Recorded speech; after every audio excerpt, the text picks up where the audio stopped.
창세기 17장 15절에서 16절까지 보시겠습니다. 창세기 17장 15절에서 16절까지요. 15절.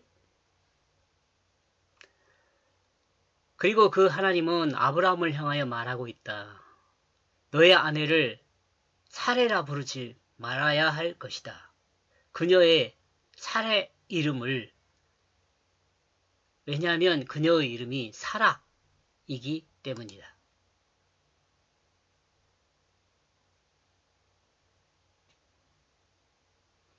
아브라함을 아브라함으로 바꿨잖아요. 아브라함을 아브라함으로 바꿨어요. 이게 간구한 자들의 아버지로요. 근데 이제 사례도 공주, 여주인으로 바꿨죠. 지배자에서. 이제 정체성이 바뀐 거죠. 우리가 말할 때. 이름이 너무 크면 감당하기 못한 사람이 있습니다. 이름이 너무 크면. 그 장명가들이 주로 이런 이야기 하죠. 또한 이름이 자신의 위치와 맞지 않으면 고난을 당하는 경우도 있습니다. 이러니까 제가 뭐 이름 짓는 사람 같은데 그렇지 않습니다. 사람은 자신에게 감당할 이름을 가져야 합니다. 이런 점에서 태어난 아이에게 장명가를 통해 이름을 짓는 사람도 있습니다. 쉽지 않은 일입니다. 그리고 장명가들이 이름을 짓는 근거 자료로는 출생일시를 근거로 짓습니다. 이는 생명은 하늘이 내린다는 근거에서 기원한다라고 저는 보고 있습니다.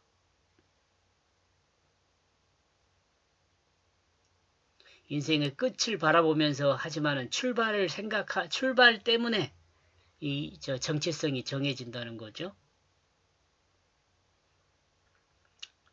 그러나 장명의 근거는 출생일시보다는 부모의 상황과 조상의 상황을 보고 이름을 짓는 것이 더 온전한 이름이 될 수 있다는 생각을 합니다. 그러죠? 그리고 이름을 한번 수정하는 것도 좋다는 생각을 해봅니다. 질서를 잡기 위해서입니다. 천주교에서는 세례명을 통해 종교적 이름이 주어지는 기는 하지만 이 또한 과거 기독교인들의 이름을 따라 장명하고 있음을 보면 긍정적인 것은 아니라고 봅니다. 이 세례명 받을 때 그 성인들의 이름을 따라서 천주교에서는 이름을 짓잖아요. 근데 뭐 그때요 그럴 필요가 있을까 그런 생각을 하는 거죠. 이건 제 생각입니다. 카톨릭을 믿는 사람은 또 그 나름대로 의미들이 있겠죠. 그 우리가 의미를 정할 때 맨 처음 정할 때의 그 선한 의미대로 따르면 좋은데, 이 의미들을 자꾸 생각을 거기 의미에다 덧붙여가지고 변질되게 만드는 경우들이 많거든요. 이런 것들은 주의를 해야죠. 우리가 법을 정하는 것도 그렇잖아요. 맨 처음에 법을 정할 때 그 의도는 참 좋은데 그 의도를 따라 법을 판단해야 하잖아요. 근데 이제 법을 이용한 사람들, 법을 아는 사람들은 그 의도와 상관없이 아주 반대로 법을 사용하는 경우들도 있거든요.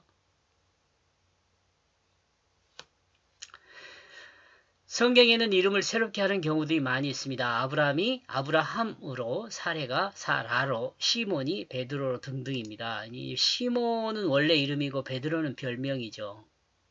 별명. 시몬은 듣다라는 개념이고 베드로는 반석이라는 개념이죠.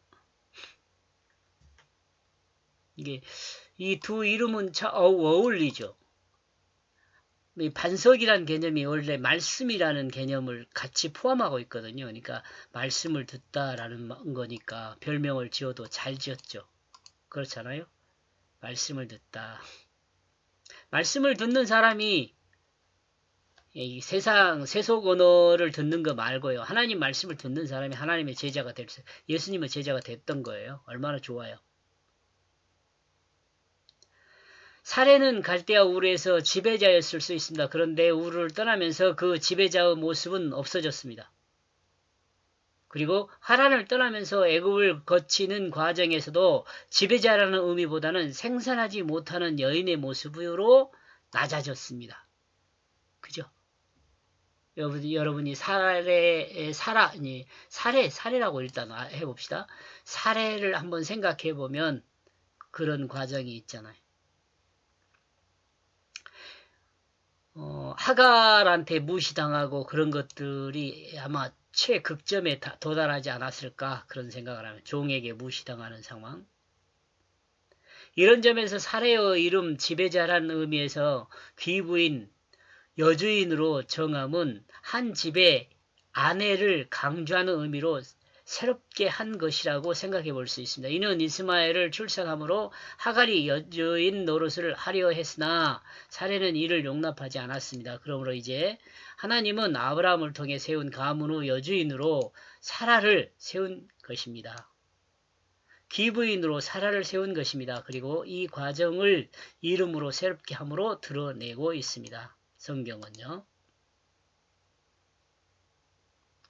예수 믿는 사람의 정체성도 이런 식으로 어쩌면 바뀌어야 돼요. 바뀌어. 예수 믿지 않을 때와 예수 믿고 난 후는 바뀌어야 한다는 거죠. 꼭 이름을 바꾸지 않아더라도 와, 저 사람 예수 믿고 변화됐네. 야, 예수가 다르네. 이렇게 변화돼야죠. 느낄 수 있게. 16절 그러므로 나는 그녀에게 복을 줬다. 그러므로 나는 그녀가 너의 아들을 낳게 하였다. 그리고 나는 그녀에게 축복했다. 그리고 그녀가 되게 하였다. 민족들의 왕들의 백성들이 그녀로부터 일어나게 할 것이다.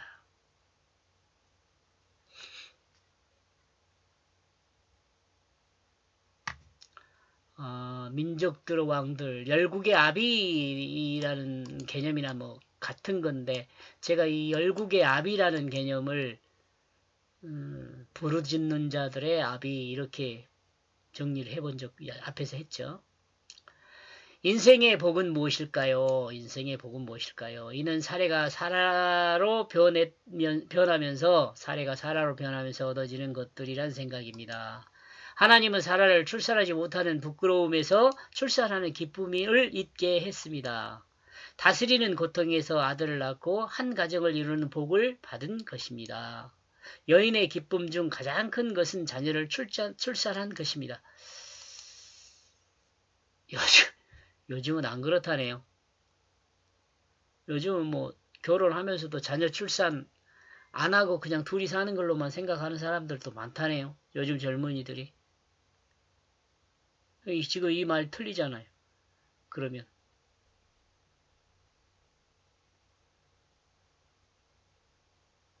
혼동이 생기네요. 저도. 여인의 기쁨이 출산인데 출산을 포기한다? 출산하지 않고 그냥 둘이 즐기면서 산다? 글쎄. 그리고 이보다 더 기쁨은 자녀가 힘과 능력을 갖는 것입니다. 그리고 사람이 힘과 능력이 있다는 것은 곧 왕이 되는 것입니다. 여성이 세상에 가장 큰 자랑으로 드러내는 것은 자녀의 우월성입니다. 자녀의 권력과 능력보다도 남편의 권력과 능력보다도 자신의 권력과 능력보다도 남편의 권력과 능력보다도 자녀의 권세와 능력은 그 어떤 것과 비교할 수 없는 자랑입니다. 근데 결혼해가지고 자녀를 출산하지 않는다는 사람들은 이걸 포기한 거죠. 이 기쁨을 포기한 거예요. 이 기쁨이라는 건 뭔지 모르겠죠, 이제.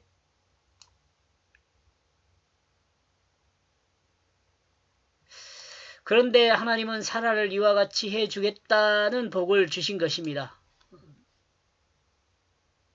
하나님이 이제 복을 주신 거 민족들의 왕들의 백성들이 너로부터 일어나게 될 것이다. 잘 모르겠지만 이세의 여성들의 자랑이 무엇인지 잘 모르겠습니다. 그러나 최소한 성경이 증가하는 여성의 최고 자랑거리는 자녀 출산과 자녀 교육에 있음을 분명합니다.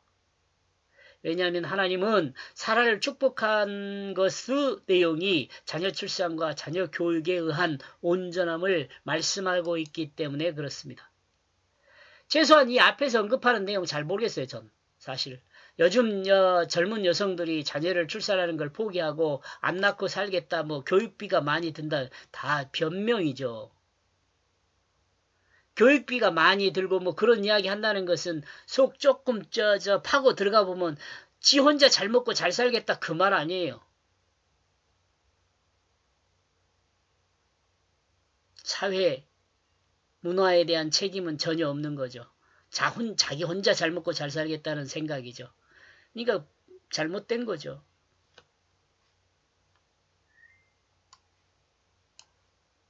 하나님의 뜻은 이런 거거든요. 하나님의 뜻은요. 이 시대의 신여성은 여성을 거부하고 무성의 사람이라고 합니다. 그러나 아무리 여성을 거부한다 해도 사랑받고 싶어하는 여성은 아직도 여성성, 사랑받고 싶어하는 여성성은 아직도 가지고 있음을 부정할 수 없습니다. 이 부분에 있어서도 남성도 마찬가지입니다. 사랑하고 싶어하는 그 마음은 여전히 가지고 있습니다. 이 또한 성경은 남자는 사랑하는 존재로 여자는 사랑을 받는 존재로 사람임을 드러냅니다. 존재의 사람임을 드러냅니다. 존재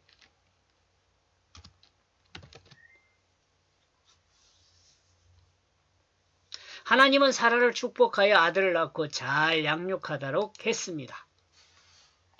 여기까지 보겠습니다. 고맙습니다.